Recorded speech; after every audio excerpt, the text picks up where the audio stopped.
Okay. We're back. Hi, everybody. It's the final hour of the week. It's Friday, option expiry time coming up. All right. Hope you guys are doing okay. Here in Zurich, Switzerland, where Jen and I we're hanging in there. It's a warm one today. Gotta tell you, we were as high as 88 today. It's 80 now, and our room is a little more comfortable. The temperature's coming down to our room now. So we're alive. We seem relatively well. Um, yeah, it's kind of the scene today. That we were out at a restaurant today, and I was watching this traffic circle in front of me, trying to make heads or tails what the hell's going on. But the architecture's really cool, and the trams are going one way, and people on bikes, and pedestrians, and buses, and it's mayhem. There's like 5 streets all coming together in this one little area, beautiful area. I'm not not complaining. But yeah, new town. You try to figure it all out. And just like that, we're going to be in another town next weekend. I'll tell you about that later. But it's all good. Thank you, everyone, for being here. I'm trying to keep my voice. Hopefully, it's sounding more normal. Um, I'm feeling better as each hour goes by. Thank goodness. Uh, and The Dow's up 111. Let's talk about the market. We're up 24 in S&P. We're up 186 on the Nasdaq, which is positive. I kind of suspected this morning in the pre-market we were going to we were going to have an up day.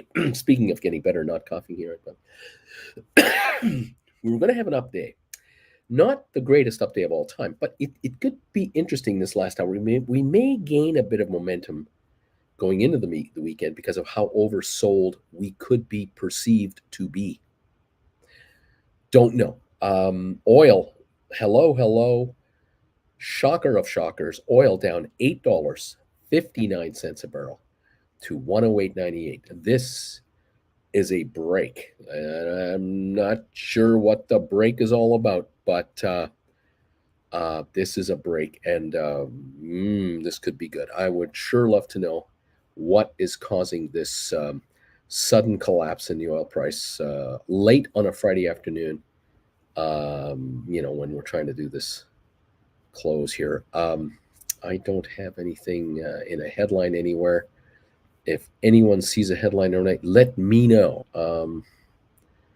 I haven't got anything anywhere. I'm just double checking here on Wall Street Journal, and I got nothing, kids. I got nata on the futures. Oil, yeah, down 8.59 in Texas, 112 in for Brent.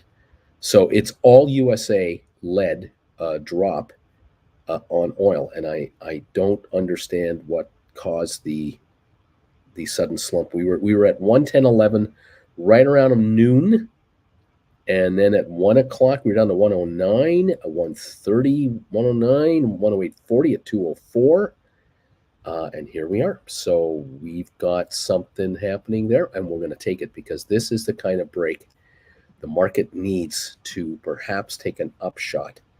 We get a break of oil from 123 a couple days ago, early this week. And if next week it keeps going to 100, things change quick. Inflation pressure.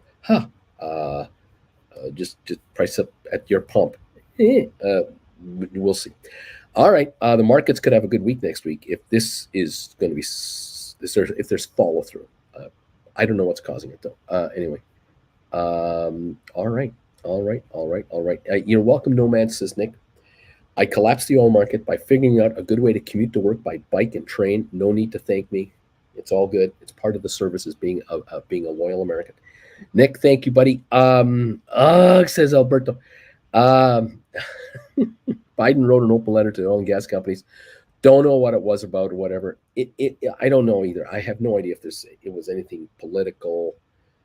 It could be something structural. I don't know. Was there a report leaked somewhere about perhaps less usage of fuel somewhere? Did it come out that Europe is using a lot less fuel than previously thought, or what? Anything? Anybody? What? I don't know.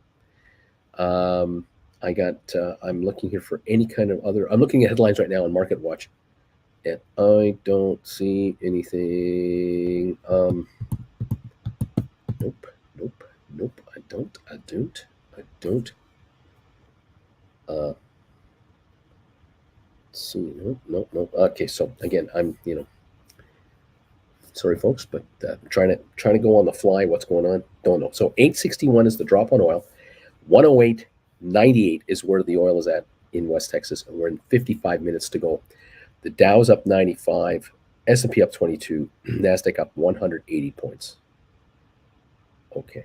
Now over on GameStop, 133.41 today, and this is not the high, but the high has been 135.86, and we're at 133.41. Volume on GameStop is 2.3 million, not heavy, but it is definitely an uptick today. Again, if you're writing 135s or 140s for a couple of weeks out and you're bringing in a big fat premium, that is your move. You sell into the strength. Thing I wonder about, maybe reading about Biden threatening oil companies, I don't think that's going to drop oil. There's something there that doesn't add up to me. Anyway, GameStop. I want you to keep an eye on all of the events that are happening in the crypto world as far as companies like this Celsius company and Coinbase and others having layoffs, troubles, liquidation issues. This could seriously undermine GameStop's quest to become a crypto gaming NFT something player.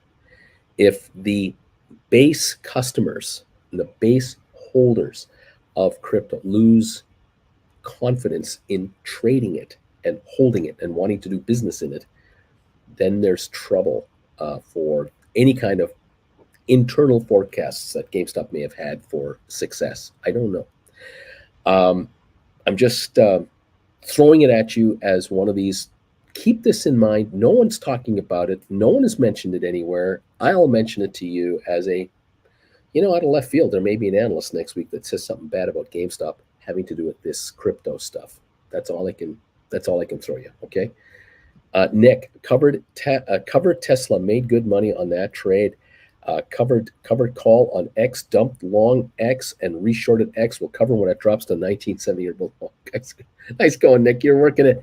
Larry, hi all. I am thumbs up number 40. Aurora is 35. Odin's Pumpkin is 32. H. Gregory was 30. Bill was 28. Casey was thumbs up 20. Who else? Richard was here at 13. JL Mark at 8. Lame Duck at 9. Mark Cherry at 7. Howdy Partner was 6. Shiz number 5. Zach number 4. Cindy was number 3. And I thank all of you who are hitting the thumbs up button for us and telling us what number you are. You are awesome. DH Ruda 42. Guys, thank you for these thumbs ups with such small viewership on a late Friday. I so appreciate it. Every thumbs up is precious, and we now have 45 of them, and they're coming in. So thank you, and I appreciate it. All right. We're down. Where am I? Sorry, I'm wrong there. Let me square that up. We're up 91 on the Dow, 21 on S&P, Nasdaq up 179, oil down 879 at 109.20, and I don't know why. That is a surprising drop-off late on a Friday afternoon. There must have been some kind of indication of lower usage happening or lower usage expected. Is it a slowdown in the economy is now leading analysts to say might not need as much oil as we thought. The shortage won't be as real as it was, or there won't necessarily be a shortage of oil, or the Western world can do without the Russian oil completely because of how it's going. I don't know. But the price, the market never lies. And the market is telling us, hey guys, we're down $8.33 a barrel Friday, on late Friday. What the hell's going on? Something's happening. It's going to be interesting. There's no question about that. It is going to be interesting. Other stocks we like to follow. Matterport is up 26 cents to 410. I've got SmartRent at 540 today, up 57 cents. Thank you, sir. May I have another day like this. SoFi up 29 cents to 576. Bayer up 5.5 to 149.5. GameStop holding 133.21, up 7.48. We got AMC up 66 cents. ATIP up 12 to 191. We got Rocket Lab up 4.5 to 418.5. Cyxtera is up 97 cents today to $13.79. ME up 18 to 254. Go ME, go! My goodness, you were down at 212 not too long ago. I think it was earlier this week. Unbelievable. All right. Pfizer, it's down 73 cents to 46.75. Got HPQ up 84, 33.55. Twitter at 37.68, up 32 cents. Home Depot down $1.25 to 272.21. We've got Vanek Vectors up 140. IBM down 4 cents. Microsoft up $4. Goldman down $1.35. Apple up $1.50. Cisco up 23 cents. Meta up 248. Amazon up 189 to 105.55. Tesla up $11. Google up 33. Now I want to say something about Apple. Something came to my attention today, and something I wanted to mention here. I know that a number of you in the last 2 weeks who have been playing GameStop options, you were exercised at 100, 105, some of you at 110, and you got to keep your premium, and you figured out, how much you got. The stock right now hasn't come back to 100 a share. As we know, it's been hanging around 133, but it's been in this 120 to 130 something, right? Or 115 to 135, whatever. It's where it is right here, right? Okay. Now, some of you are still waiting to buy your GameStop back, and I think that's a strategy that is doable. A number of you have decided to take a different tactic, and you've decided you like the idea of poor man covered call writing, and you've been watching my videos, and you've been looking at this. There's one particular viewer who's here who mentioned this to me, and I said, hey, look, you don't have to turn around, buy stock back right away in the same stock and then write again if you don't feel like it, or if the stocks run up a little bit on you, you don't have to run after it.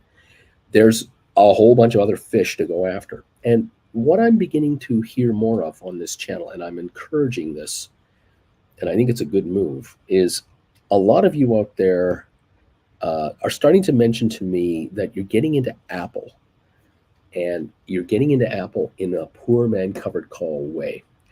And I believe this is a really good idea. And I'll tell you why. There's a number of reasons. I really like the fact that Apple right now at 131 is $2 above its 52-week low. I like the price. All right. I like the fact that the risk factor on Apple from here, down risk, there's down risk, but there isn't as much as when it was 170. It's at 130, and the low is 129 for the year. Matter of fact, today what's low is 129.81, the 52-week low 129.04, and that might have been yesterday or the day before yesterday. So we are near or at around the low of the year. I have no trouble if any of you out there want to play Apple in the money calls. The key here is, can you pick up, say, $100 in the money calls, 110s, 95s, 90s, somewhere between maybe 90 and 110 in the money down the road, further out the better, into next year would be brilliant. And can you get them? Ultimately, can you get your hands on Apple in the money calls, where when you buy them, you're going to use them to write calls against these? Can you get them where you're paying 90% the price of the contract as in the money book value, and 10% or less of the acquisition cost of your deep in the money call, 10% or less time premium? If you can pull this off with Apple, and you always keep your eye on the charts and on the quotes, put in stake bids, whatever, I think it's a good move. I like it. If you can afford 90s, you have $40 of downside protection for the stock to stay in the money for you. If you've got 100s, you've got $30. You got 110s, you got $21, and so on. Keep in mind a number of other factors. Right now, at 131 a share, the stock's trading at 21.3 times earnings. Last summer, fall, at the height of the market, 35 times earnings. This thing's now attractively priced. Number two, the company is buying $7.5 billion of its own stock back every 30 days. So they're buying up their stock. 90 billion a year is the buy rate of the company buying its stock and canceling the certificates. They are shortening and choking off the free trading of the stock, which means it has upside volatility, not downside volatility. My humble opinion. Yes, it's true. There are supply chain issues. Yes, it's true. They make a lot of their product in China. Yes, it's true. China's got all kinds of issues over there. But Apple has power. They make money from not just hardware, but from software. It'll be the darling stock of the market. It is the number one holding stock of every pension fund, mutual fund, and all that. Now, getting back to the options. If you're going to buy in the money call options for Apple, and you've got 10 grand lying around, you can't even buy 100 shares for 10,000 bucks. If you have 13,100, you got enough money to buy 100 shares. All right. But $13,100 with $3,000 contracts, let's say 100s, 102s, 105s, if they're 3 grand or less in cost, you can get your hands on 4, maybe 5 of them, depending on how much money you got. Now you're writing 4 or 5 calls at a time. And here's the best part of the deal, the good news. If you're buying and selling calls, you're going to write short-term calls against Apple's calls. Again, poor men cover call strategies.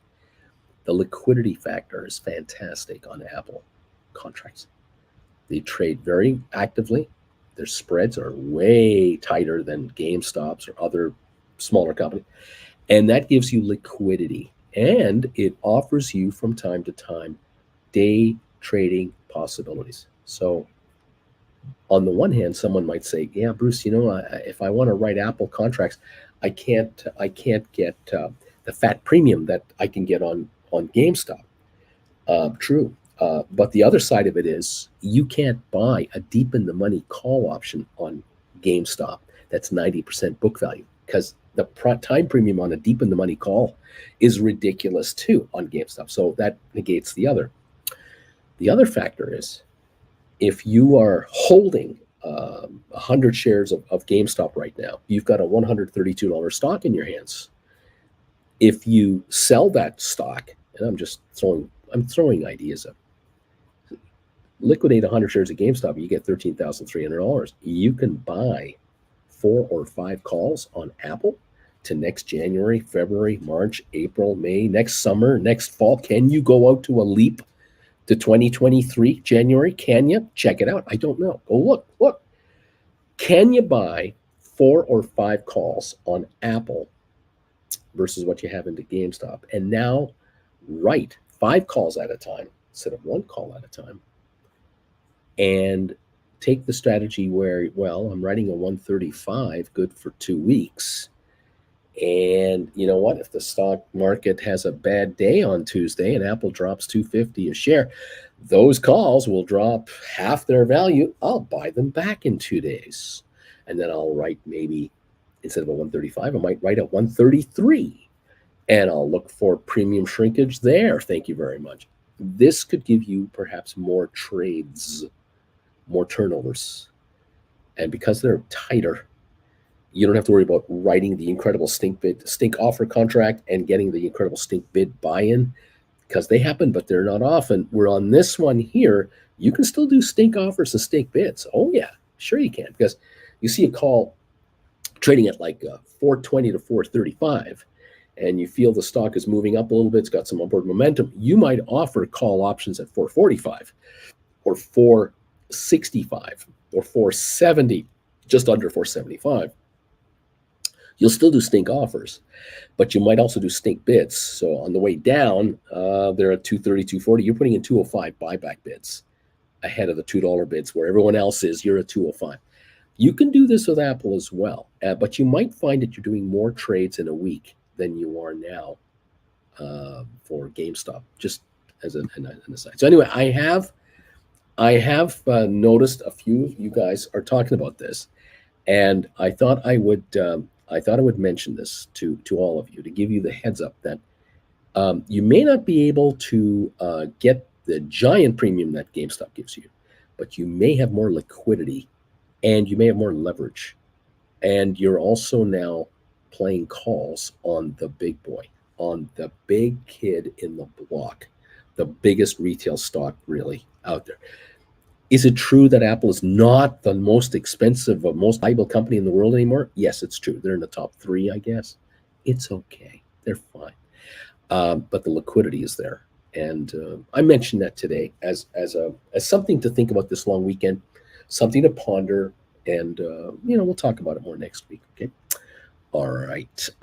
Drive-by thumbs ups from Michael Hunt. Have a good weekend, everybody. Thanks, buddy. Katie, what deep in the money calls would you recommend on Apple? I don't have any. I have not studied this. I'm only reacting to viewers. I'm reacting to some emails and some other comments, and I'm just giving you an overall. Hey, check it out. Do your homework this weekend and see what you're figuring out. All right. Heidi ho for everybody this weekend. Hi there, Smart. IR Aaron. That's exactly what I did. I got Apple December 100s. H. Gregory. I was thinking 80s like Pelosi. H. Gregory. That could be in a line in a rap song. Sell my house. Hi there. I'm number 67. Thumbs up. Karim. Apple March 1723. 80s 5475. 88 Delta. There you go. H. Gregory. I like that, Karim.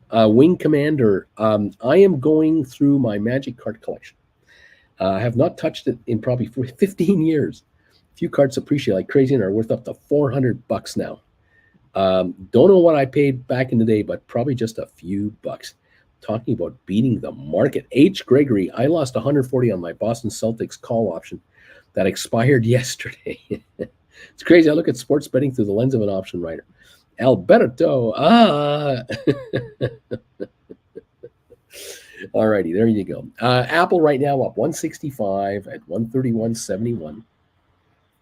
Stock's near its 52-week low, and it's worthy of a look. And again, I love the idea of poor man covered call options on Apple. I love the idea on Cisco. I like it on HPQs. I like it on IBMs. I like it on Microsoft. If you can afford Home Depots, if you can pick off 250 Home Depots, write poor man covered calls on those. There's some good premiums there. Take a look, as I say, on Pfizer. 46.71 is the stock. Look at $40, $35 in the money put, in the money calls. Keep an eye on that. The Dow is up 108. S&P's up 22. Nasdaq's up 183, and oil is still off 7.59 a barrel to 110 right now. It's been a drubbing over there, and I don't know why. Oh, that's so tasty. Made in Switzerland. Anyway. Splair. When I go lower to see what YouTube is recommending to me to watch, a video from another YouTube channel with Bruce's pick on it, I was like, what? Why the face? What's all this about? Alberto, number of classes teaching poor man covered calls. Did I do 3 of them so far? 2 or 3 of them? 8, 9, 11, or you're gonna have to take a look at the page and see for yourself. Just go to my website, stockmarketswithbruce.ca. Wing Commander, should I sell my trading cards, Uncle Bruce? Put the money into stocks or wait for more appreciation? What are your thoughts based on your prior experience with this kind of stuff?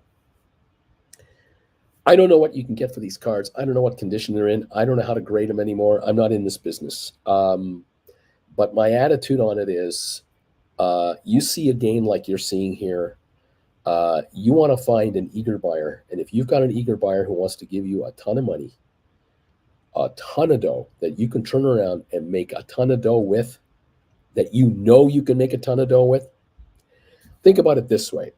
Add up the value of what you can get for your cards. I don't know what this is. Let's say it's $5,000. I'm just spitballing a number here.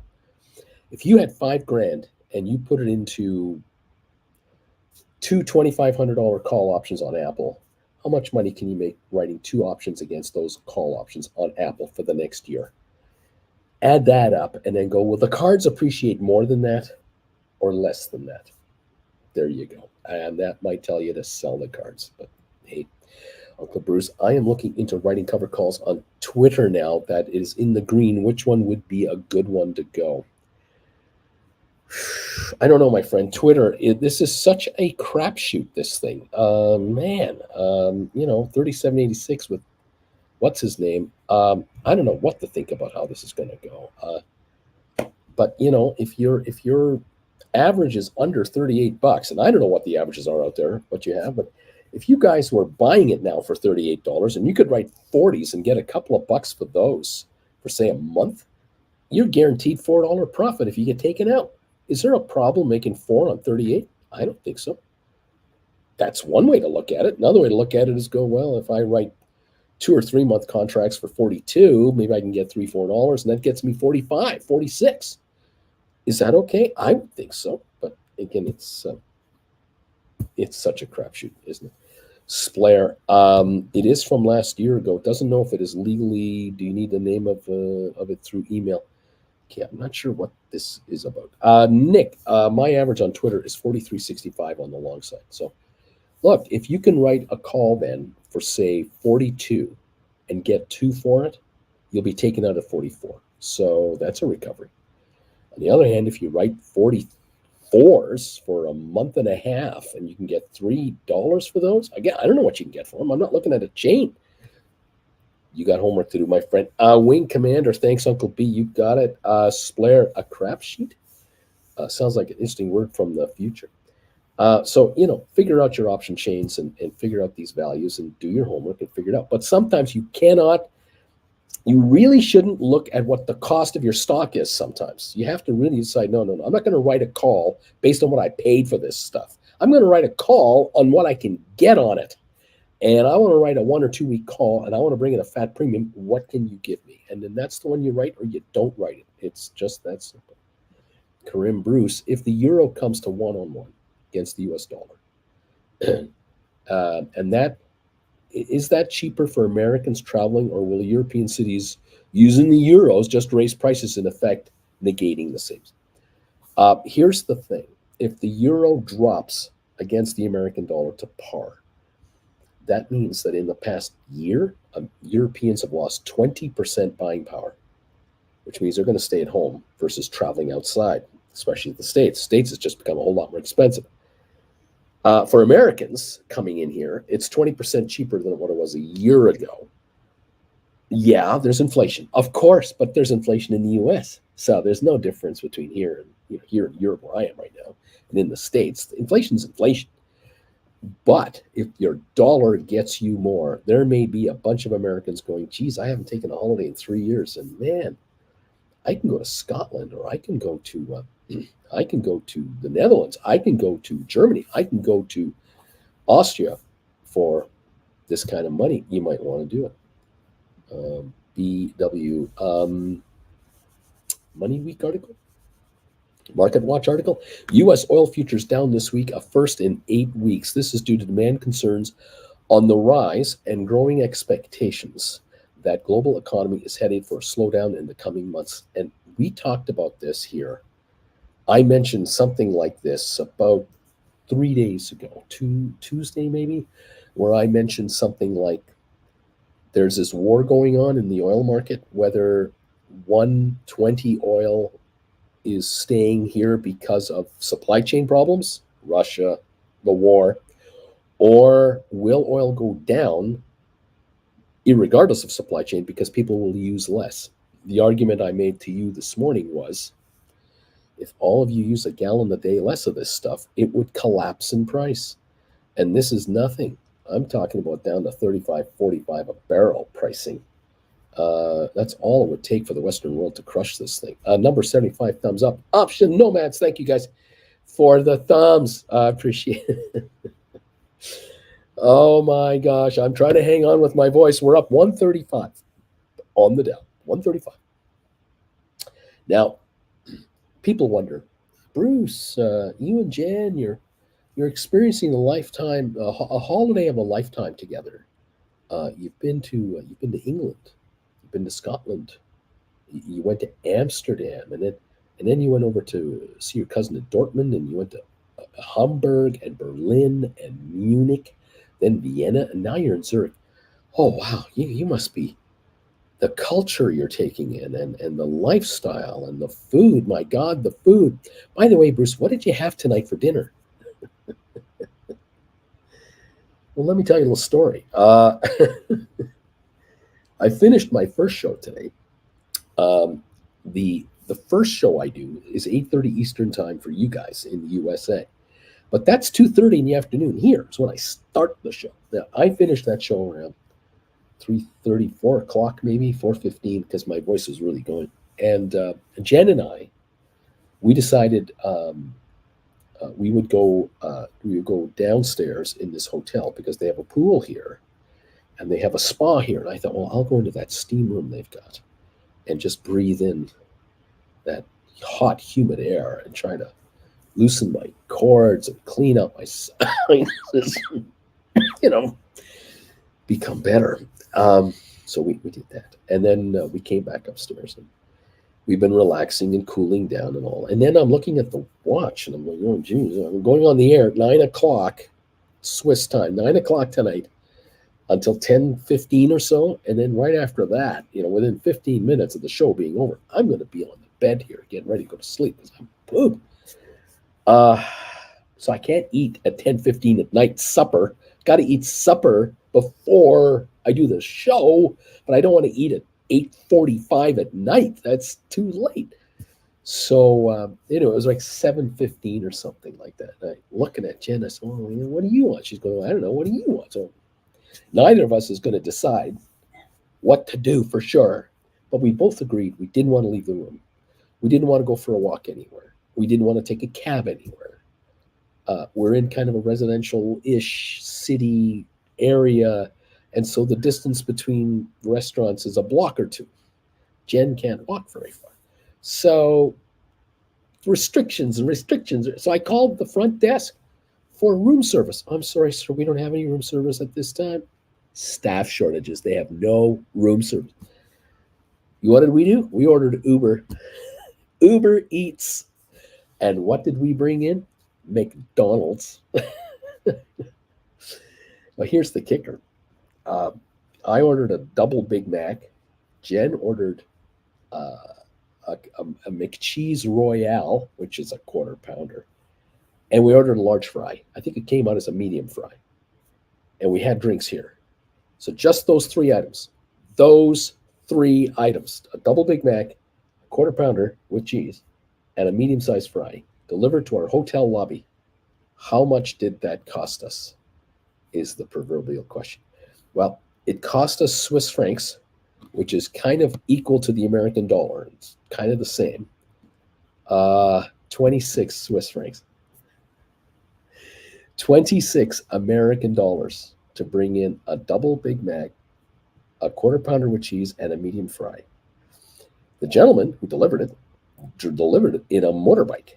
And these guys around here and in Vienna and in Munich and in Berlin, they're all the same. They either have bikes or they have motorbikes, Vespas, and they have a backpack on their back, which is a square box, and it's all it's like a pizza delivery box. You know what I mean? It's foil lined. Keeps the heat in. Isn't exposed to any wind or anything. It's all inside a container. So when he delivered it to us, the bag was like this big, stapled shut, all sealed, everything. It was delicious. It was warm. The food was warm. We were so happy. But it was 26 Swiss francs to have that delivered to our room. But I got to tell you, man, for us to go to the McDonald's would have been a $10 Uber ride there and back. That's 20 Swiss francs. Then the food itself, the time, which I didn't have, impossible. I mean, it's just impossible. So the high-end cuisine of Switzerland has kicked in. Although I will say, before the first show, we did go for a walk, and there's a grocery store about a block and a half away, and we did buy some cola and some milk for my coffee and some chocolate in a grocery store. And then we walked a little further, and we came across a lovely restaurant with seating outside, where you saw this scene I was showing you, this traffic scene. And I had carbonara, which is noodles with an egg in there and bacon bits in there, in a cream sauce. Heavenly good. And I think Jen had a falafel dinner. I think it was falafel. She's watching something right now, so I'm not sure she's hearing me. It was delicious. We loved it, and it was very good. So we've eaten well today. Then we had McDonald's. So the trip continues. We're not suffering. Any of you folks coming over from North America to Europe, if you're coming to Switzerland or Vienna or Munich or Berlin, everyone speaks English. You will never be without anyone that can't help you or understand what you're talking about. English is universal, and they love Americans and they love Canadians, and they just think we're great, and they love to talk about our countries. They really do. They are fascinated by the big country, the new country over the other side of the Atlantic. All right, there you go. What else is going on here? Oh my gosh. Let's continue on here. Hector, number 78 thumbs ups. Larry, do they still do fondue in Switzerland, or is that a thing of the past? They do, but it's a winter thing. And fondue really was originally leftovers. Because what would happen is it would come towards the end of the week. Payday would be Friday. Wednesday night, Thursday night was getting kind of scary around the house. Mom and kids and dad doesn't get paid till Friday. And so mom would be scrambling leftovers. And on Thursday, it could have been, again, I'm just guessing Thursday's leftover night.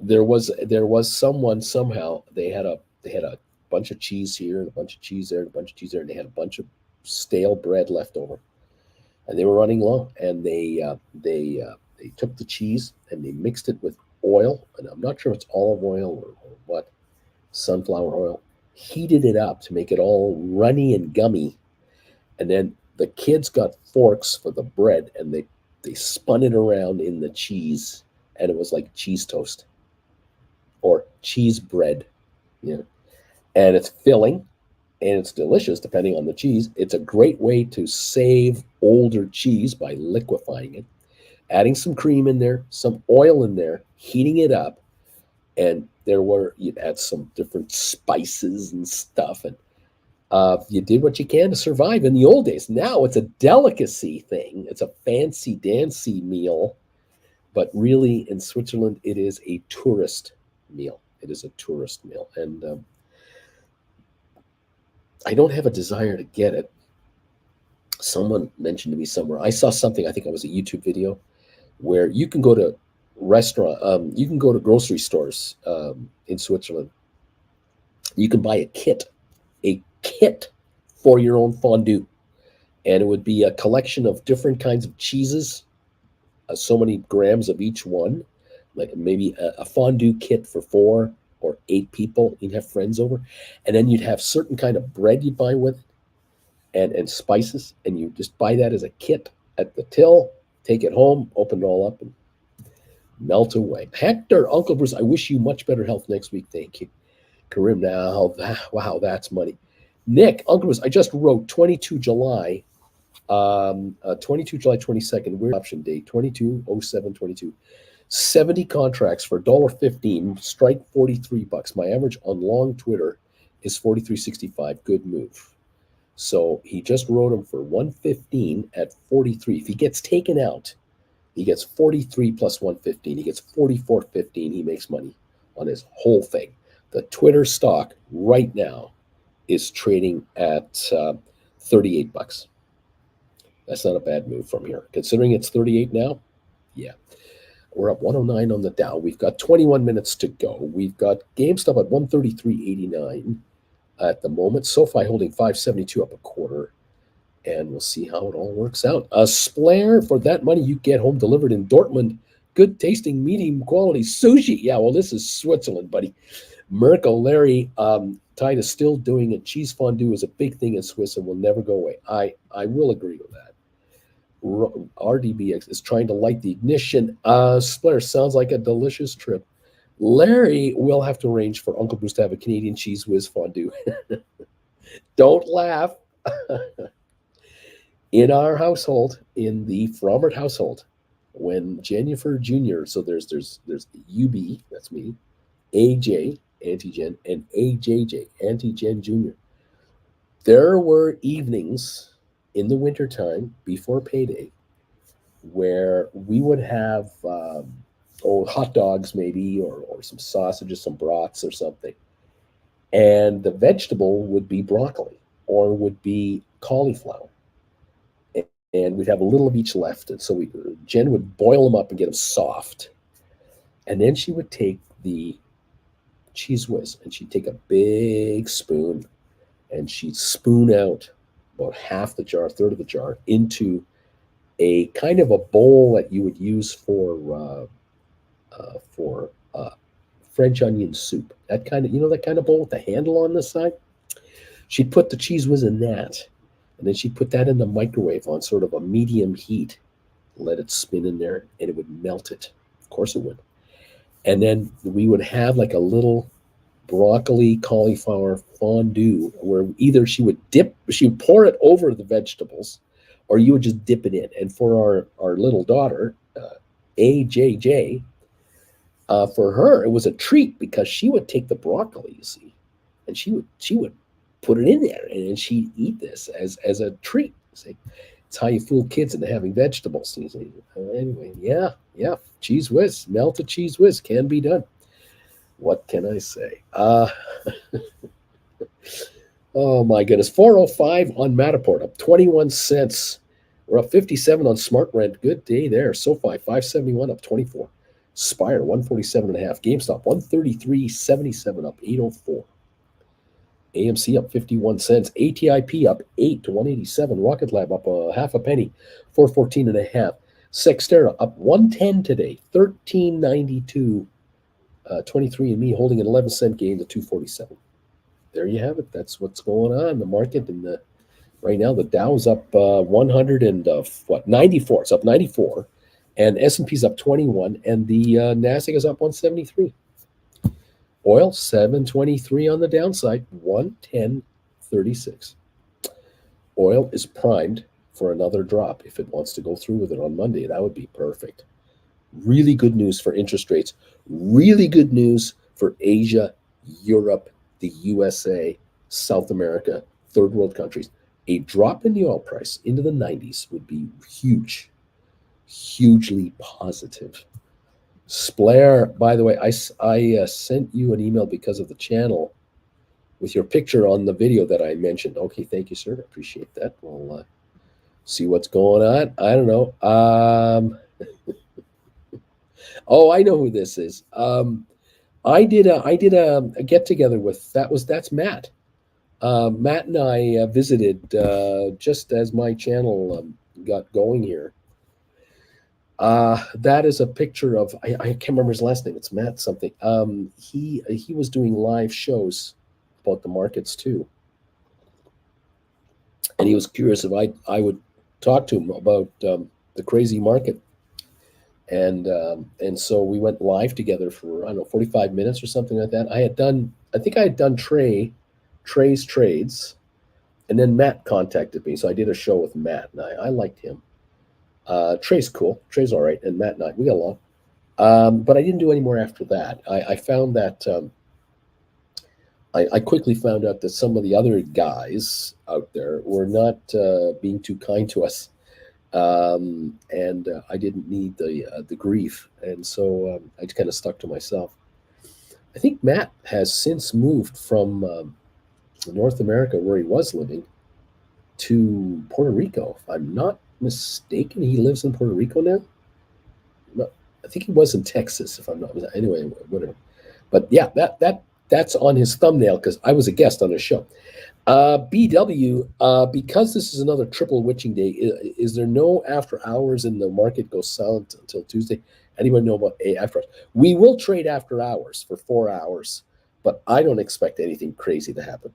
I'm really not expecting much. Nick, Matt Kors or something? Yeah, Matt Kors. Yeah, that's right. Matt, I think it was Matt KOHRS or KORHS or something like that. Yeah. Malo, it's not Matt, it's Max Mar, and he did move to Puerto Rico. Is it Max Mar? I don't know why I'm stuck on that name, but but Malo, thank you. Appreciate that. Yeah, I know I can tell you that a lot of people found my channel because I did an appearance on both of their channels. Because they each had found me through the Reddit crowd. I exploded on Reddit back in January, February of 2021, or 2021. Because I started going live here in January 2021, and it was late January 2021. My daughter called me one night. It was a Friday night, and she said, "Dad, you're not going to believe this." I said, "Well, what's up?" She says, "I'm getting texts. I'm getting text messages from all kinds of friends of mine. All her friends are 31, 32, 33, 34 years old. And they all were contacting her saying, your dad is blowing up as a hot topic trending on Wall Street Bets and Reddit." And she said, "Do you know that?" I said, "What is that?" I have no idea what this was. So she tried to explain to me what's going on. Now, she, at the time, this is a Friday afternoon, work is over in Calgary. She's at her favorite hangout bar getting a beer with her boyfriend, surrounded by all these 30s and 40 somethings. And her boyfriend in the background is going, "Hey, man, you're blowing up. You are just, you're exploding over there." And I guess within the next day or two after that, I got contacted by these guys to become a guest and talk about GameStop, talk about what else. That's what was blowing up. Okay, then everything is fine, says Splair. I didn't look. I took the time to watch. I didn't take time to watch it, but faces should be familiar with you if he was working once, maybe with you. Yeah, well, like I said, he called me or he emailed me about getting together, and I said, sure, I'd love to be a guest on your channel, and I did that with Trey. But nothing since. Nothing really has happened since. I was contacted by a couple of other guys, but they were clearly not happy with my position on AMC. They didn't like the fact that I was going, look, AMC owes billions, and I don't know if this stock can go anywhere. Not knowing that within 6 months the stock did go to 72, but has come back now to whatever AMC is doing now, 12.32 a share. So I had so much hatred come my way because I wasn't a fan of AMC, but I was a fan of GameStop. Like, for some reason, I was supposed to be a fan of both AMC and GameStop because they were going to both go to the moon together. And I just kind of went, I don't know if that's true. This old man's been around a long time, and I'm not so sure about that. So anyway, no more appearances. Splair, I found you on eToro in one of the comments under a post at GameStop, and there was still some sleeping dogs out there that watch you sometimes. Yeah, I'm sure. I still have people who occasionally come around here, wonder if the old man is still doing his thing. But again, what we talk about on this channel now compared to what I talked about on this channel January of 2021, February and March, the subject matter now versus then is so different. And if 3/4 of the people who watched me back last year were to try to watch an hour of this show now, their eyes would glaze over. They'd go, what is he talking about? Option premiums? Out of the money contracts for 4 weeks? Bringing in this premium money? What is that? They'd be lost. They'd be just lost. And I'm quite happy to be talking about having you folks make a lot of money in the option market rather than what we originally talked about way back when, because that was unsustainable, that craziness back then. Splair, yeah, in that case, I will probably watch it once. It's rare to see you somewhere else. There you go. There you are. Anyway, there it is. We're down to 21 minutes, and that's it. Do any of you have any contracts expiring tonight? If you do, what's expiring tonight? Are you sitting on contracts that are out of the money that you're just watching to see if they expire worthless, or have you all bought back calls today and yesterday and the day before yesterday to get yourself out of positions? You've locked in your profits, and have you taken on new ones? Let me know if you want. I'd love to hear how you're doing on. The channel really changed. Yes, it did. It sure has. 133 on GameStop. We're up 727.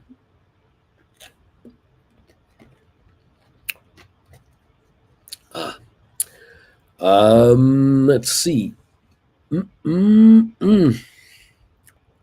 110 on oil, down 740 a barrel. Unbelievable drop here. We're only up 47 on the Dow now, and we're up 14 on S&P. We're up 155 on Nasdaq, and we'll see how this all comes in. I hope you all have a nice long weekend in North America. What is the holiday called? What's the Monday holiday called in the U.S.? It's June. I don't remember. What is the holiday? Is it President's Day? I don't know. Is anybody watching? Is anybody here? I don't know. Uncle Bruce, my credit spread on GameStop are in the money. Close or let them expire in the money. I'm taking the loss either way. I don't know what to say, EDH. I honestly don't know which way you got it. I don't know what you have, so I can't say. Cindy, I bought back my SoFi, Rocket Lab, and Matterport calls for a profit. Nice job, Cindy. Larry, he says it's Juneteenth. Aurora, on Tuesday, I wrote a GameStop cover call strike 135, expiring June 24. Nice job. Nick, Maury, Juneteenth is what it is. Juneteenth. Forgive me, but I really don't know what that means. What does it symbolize? Is it end of slavery? I don't know. I don't know. There's nothing else we call it. There's nothing else we can call it. This is a new one, isn't it? It's a new federal holiday, isn't it? I think I got that right. We're up only 13 on the Dow. Juneteenth celebrates the emancipation of enslaved African Americans. So I am right. The end of slavery. Well, there you go. Great guess. Right up. We don't want to say it that way, so we call it Juneteenth. Okay. All right. Well, should have happened a long time ago, I suppose. I really do. Larry, very important to Black people. It's when the slaves in Texas were finally freed 2 years after slavery was made federally illegal. Now, there you go. Thank you, Larry. I can count on you for a detailed explanation. I appreciate it. Thank you very much. And a deserved cause, absolutely deserved cause. Doesn't this make, am I right in guessing that this holiday and Martin Luther King holiday are the latest two federal holidays to come into being, both from the African American side? I think it's great. I think it's fantastic. Cam sold a GameStop 125 for today. Bought back and sold a 145. No biggie. Rock and roll. Wing Commander Peachy on 135s for July 22. Nothing to see here. It's all good. Right on. Well done. We're up 7 points on the Dow Jones. Just 7 now. And we're up 8 on S&P. We're up 152 on Nasdaq. Nasdaq is holding its own. It's fine. Everything else is falling off. It would seem anyway. Mirko, I sold another cover call on HPQ, a 35 for July 15th. So that's a month from now at 89 cents. And I also put on an HPQ 34 expiring August for 239. Right on. Collecting some moolah. Why not? Well done. Well done. Take the gambler's money and hold on to it for him and give him a little back. Just a little back. Nice move. Up 929 on the Dow right now. GameStop 134.22 up 849. The high today 135.86. That's what's going on there, kids. 954 here. We're coming into the towards the end of the day. Are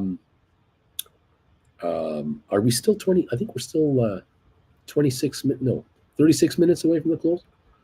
I think so. Wavy, to be fair, Juneteenth has a lot more meaning as a federal holiday than Thanksgiving does. Mirko, cash secured put is what you did. Oh, I see what you're doing. Wrote a cash secured. Interesting. Okay. Cool. Bringing in money. Okay, SoFi 566 up 20 cents. Well, how about that action? And we're coming in. We are 6 minutes from the close. Oh, thank you for that. Instead of 36 minutes. I'm so tired, I can't even tell you when we're closing anymore because I'm not in the North American time zone. So I get lost in the translation. It's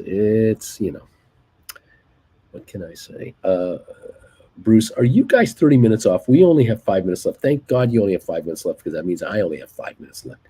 Wayne Commander missed the first few minutes. Uncle Bruce, did you talk about why GameStop is going up on low volume, being dragged along with the rest of the market? Didn't say anything about why. Didn't say anything. But what I did say, and what I will say again, is I want you guys to be paying close attention to what's happening in the crypto world. You know that the cryptocurrencies have been under pressure, to say the least. What I'm curious about, I'm wondering about, is will the crypto exchange stocks, the crypto handlers, are they in trouble?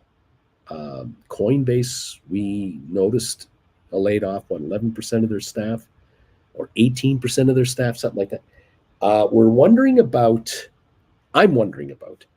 the collapse of the crypto market, not the value of crypto, but the execution of buys and sells and crypto as a commodity, as a thing. Is this backing off? Is this suffering irreparable damage because GameStop wanted to get into NFT crypto something? And I wonder about GameStop's exposure to the potential collapse of the crypto universe or crypto world or crypto environment or whatever word I need to find. Just want to mention that. All right. You're not in North American time zone? Yeah, right. Definitely not Creston. That's right. Splair. A Cardano and two other coins are actually sneaking away from the other coins, the market caps. Again, I don't know these things and I don't want to know them. I'm just curious about whether GameStop could be adversely affected financially and for its future endeavors in this area they wanted to shift to, this so-called digitized commerce area to do with crypto type coins and settlements and whatever. Is this going to be a problem for GameStop? Is this business going to evaporate from existence? Is this thing going to be 1/10 the size it once was? Was there a bubble, like a dot-com bubble? Was there a dot-com like bubble on the crypto everything? And did GameStop get caught up in part of it at the end of part of it? And has GameStop committed 200-300 million of its money into this area that might blow up? That's what I want you to watch for. I want you to keep your eye on that. I don't know because I don't understand it. I cannot understand the crypto everything, the whole universe. Way too complicated, over my head. I just don't get it. All right. Probably they could get support sooner or later from the African governments and other countries that are already into it. Splair, yeah, actually everything there is cheap, but we all have to probably dig a little into it. I'm not really active since there are some months, only sneaking as well as more cardinals away. I have no idea what that means. Yeah, no idea. No, I got nothing. I got nothing to help you with there. Sorry. We're down 14 on the Dow. We have, I think, 2 minutes to go in the day. So Larry, bail me out in 2 minutes. We're down 3 on the Dow, 12 points higher on S&P, 161 on NASDAQ. Okay, oil down 737.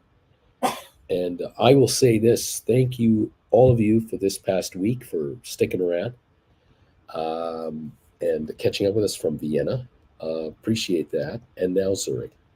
We will see you on Tuesday. Oh, I'll be on the air on this channel on Tuesday, but I will not be in Zurich. We'll let you know on Tuesday where we're from. And it'll be Switzerland, but not here. Thank you all for your support and kind words and encouragement and best wishes against this cold. I'm now going to give it a rest. And hopefully we'll be able to recover a little further, okay? Mirko, Bitcoin is less than 1/3 of its high. Problem is, it's a kind of snowball system. You always have to find someone who pays more than you've paid. Buffett and Munger hate it. That's it. Larry, thank you for hitting the thumbs ups, buddy. From my side, good weekend too to you all, and good night. Thanks, Claire, buddy. Larry, we're done. Have a good long weekend. Exactly, guys. Get a great rest. Stay healthy. We're going to do the best to get healthy and stay healthy. And we'll see you next week, Tuesday, from the road. The homeless Canadians. Take care, Uncle Bruce. You're the best. You'll see us from who knows where, doing who knows what. Vernon, have a great long weekend. Thanks, Vernon. Options Nomads, thanks for another great show, Uncle Bruce. Have a nice long weekend. You guys too. Thank you, everybody, for your kind words, support, and encouragement. We'll see you on Tuesday. John, take care, buddy. Nick, Nomads, unite. Remember, stink bids save lives. Don't forget that. We'll talk to you Tuesday. Bye for now.